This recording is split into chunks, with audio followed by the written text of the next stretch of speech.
Hello, everyone. Today we have John and Marjorie here to talk about traditional versus digital companies. Are there room for both? So maybe I start with John, because we know he works in the government for decades, but recently he has just joined the tech sector. So what are you doing now, and what makes you do that? I got the question a lot. Actually, I'm doing a whole multitude of things. I'm doing a charity called Esperanza, and I'm also the vice chairman of Iron Pacific, which deals with a lot of tech investment. But I'm spending a lot of time now with a company called BVL, and we are working on a one-click log-on solution we call apification. And this is something we think is going to change the world. And, I've always said, you're never too young to be an entrepreneur, and you're never too old to be an entrepreneur either. So, but the most important thing is that entrepreneurship must have a purpose. And my purpose is to change the world, and I hope that I can do that before I'm 70. So it's good. So Marjorie, you have a very successful textile and apparel business. So I think that most people would think that's a traditional company, but I don't know what you think, because nowadays everyone talk about all this big tech company, Amazon replacing traditional retailers, and Facebook replacing traditional media and stuff. So what do you think as a company that have working in textile and apparel for decades? Well, first of all, John, the purpose for your being here is so that I'm not the oldest person today on stage. Maybe I'm the oldest speaker at this conference, Period. Right? Can we do a study on that? So just to let you know, John was a year ahead of me at MIT. Now, when you mentioned traditional versus digital, so I thought, well, what exactly is a traditional company? I guess that's one that's been around for a long time, or a company that's in an industry that's been around for a long time. And yes, I'm in an industry that is known to be the second oldest industry around. Now, what is a digital company? I assume it is a company that can use information to create value. On that note, I would assume any traditional company that does not take advantage of information these days will be eliminated. So, obviously, the answer is there is room for traditional companies who are also digital companies. Then the question I know that you're going to ask me is, what about Esquel? Well, John and I went to MIT, and our alma mater said, technology is for the benefit of everyone. So, Negroponte wrote a book years ago called Being Digital, where he says, technology should be like when you drive a car. You get into a car, you don't know anything about the combustion engine, but you can just turn on the key and the car will go. So technology should be easy to use. And if it's not easy to use, it's not your fault. So we have over 50,000 people at Esquel, and most of them didn't have the opportunity to go to MIT. So how do we help these people to embrace the digital economy? Fortunately, our teachers also taught us new tricks to teach. One thing that we have been doing at Esquel is trying to use App Inventor. Now, many people say you cannot teach women, 45-year-old women who doesn't have any experience in technology, anything about technology. Well, women don't buy these bias myths. So as a woman, I said, that is not acceptable. So we started using App Inventor. And one of the things we do is we ask a mother and say, has your kid tried to bully you by waving a mobile phone in your face? And they said yes. Now, how would you like to go back and say to them, well, I've created an app before? The mothers usually say, I'd love that. So then we try to teach them to build an app using App Inventor. And most of them can do it. Now they feel they can master technology rather than they are going to be lunch for technology. At which point, now we have an opportunity to become a truly digital company. So you think like education is one of the keys for like all this traditional company facing the digital economy, like John? No, I think definitely education is the key to everything. But I think what we need to do is to revamp basically our entire curriculum system now in our schools. There is no knowledge that can last 100 years. But we are assuming that what we learned in the first 20 years of our life will last us a lifetime. So we need to have a more distributed type of education system that could have us re-educated when we are 30, when we are 60, and so forth. And by the time when you get to 60, you still have another 30 years to go. So it's a long time, and you need to learn new things at different stages of your life. Understood. I mean, you worked in the government for a long time, and I think that many people talk about Hong Kong is not an innovation economy, and there are many barriers of like turning into a really like tech-focused digital economy. I don't know what you think or what Marjorie I want to answer that. What Marjorie think? Yeah. John is, he doesn't remember when he was in primary school. It was such a long time ago, right? Now, what I was talking about, App Inventor from MIT was adopted by Hong Kong, funded by Hong Kong Jacky Club, to together with the Education University in Hong Kong, to put in a curriculum for primary 4 to primary 6 kids. Professor Abelson said over and over again, this is not about coding. This is not even about computational thinking. This is about empowering children when they are in primary 4 to primary 6. You cannot wait till we are 60, John. We got to start when we are 10, 12. Now, the kids can solve problems. Now they feel empowered. And this is where Hong Kong, we've got to have, yes, we're going to build an economy based on innovation, but we've got to have the feed of manpower to fuel the innovation.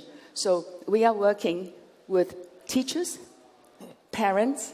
We've also got to convince the parents about learning today is not to get your kid hating studying. Instead, is to empower your children so that they feel they want to learn more.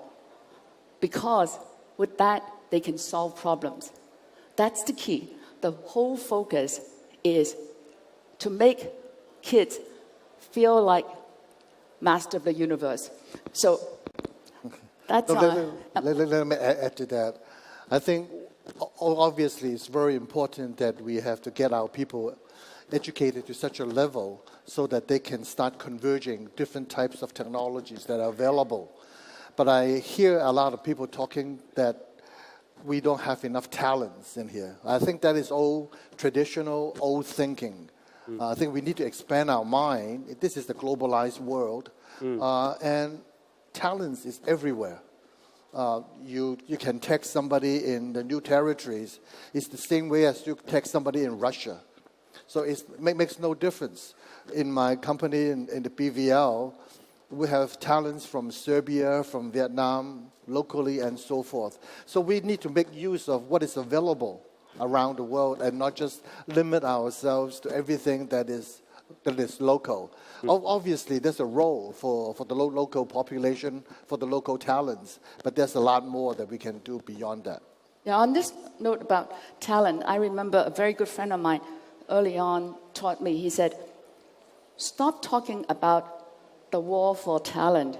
he said what a truly great company is able to do is to provide a platform for ordinary people to do extraordinary things. And we should really now think about how we are going to create a culture, a society, where we as individuals will all be shining, and not just a few talent. And I think that's, I know John agrees with me, so I'm just clarifying what he wanted to say. They know each other for like decades. Excuse me. No, sorry. I told you not to say that. So, I mean, Marjorie, you have been managing a big company for years, right? And so you talk about talents, education. What are the challenges you are facing now? I mean, facing about all these challenges from new economy, digital economy, and what have you done to like tackle those challenges? Oh, okay. What have I done? What am I doing? The reason I'm here is because to do what we want to do, the key is to attract educated people who have options to go everywhere. And the PR for our industry is really bad. They call us the sunset industry. They call us a traditional company. You know, then people say, I don't want to go to a sunset industry. And you call me a traditional company. So I have to go out and try to create some buzz, some sexiness. So this is why it's important to have women leading these companies, because we know how to reinvent ourselves. And Sunset Industries makes incredible shirts. This is the pie shirt. Ta-da! So, John, what do you think? Like, because it's a big change for you, right? After working in the government for a long time, and then now jump into startups. So what do you see? Are they really aligned between so-called traditional company or digital, or basically they're the same? I think that the work ethic is still the same. The big difference between now and what I was doing when I was in government is that I'm just doing things that I like to do now. That's the big difference. Yeah, let me ask him. Oh, come on. I mean, I have a hard time, and I run a private company. You know, I am boss. Everybody's supposed to have to listen to me. And I find it very difficult to change the way people work. Come on, in government, it must be almost impossible because you've got so many bosses. Every one of us, a taxpayer. You have 7 million bosses in Hong Kong. Yeah, right. So in government, it must be impossible to move from a traditional way of management to a digitized way of management. It's difficult, but I think people need to have a much broader vision and think ahead of time, because things, you know that in a government bureaucracy is so huge that it requires a long time to change. So you have to think ahead and give it time to change, and it will change, and it will be for the benefit of the future generations. So, I mean, I do encourage the people in government now to have more courage, have a better vision, and try to move things ahead. You mentioned about like government has a big bureaucracy, right? Is that a like enabler of the like we so-called new economy, or is that like a obstacle? I think it would always be a step behind, because government is not going to be the one who would try new things before they are proved to be successful. So they would always be slower. But what I'm saying is that we need to think ahead. If we cannot be the front runner, perhaps we can be something ahead of time in a few years' time that would be able to catch up. Would you agree with me that this is something I learned while working on Cool Think? So we very wisely chose not to just focus on children, but also on teachers and parents. So we had some teachers from MIT come and coach 32 teachers for 1 week. And from day 1 to day 3, all the teachers were only interested in how to do it. So they were just taking photos. It was on day 4 they started asking, why do you want me to teach like that? And I think that taught us, we've got to get the teachers to change their view and become independent critical thinkers. And then what we found is that now we have a problem.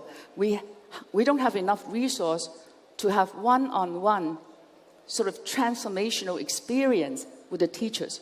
So then we turn to MOOC and peer learning and peer discussion to pull everyone in. I won't talk about the parents, but if we just look at that, so maybe that's what we should be doing, is to for government to go out to the stakeholders and really put in a lot of resource to turn them and really turn their way of thinking to supporting the change, whatever is the change. But there are obviously issues within government. You have to go through certain procedures and bureaucracy to achieve certain things in changing policy, going through with new legislation, and so forth. So it is a difficult process, but I think we need to make a head start and think ahead for future generations. Okay, we still have like 1.5 minutes. So what was the vision of Hong Kong? I mean, we always talk about Hong Kong as a financial center, traditional banking and stuff. But what was the vision for us, going forward in a digital economy?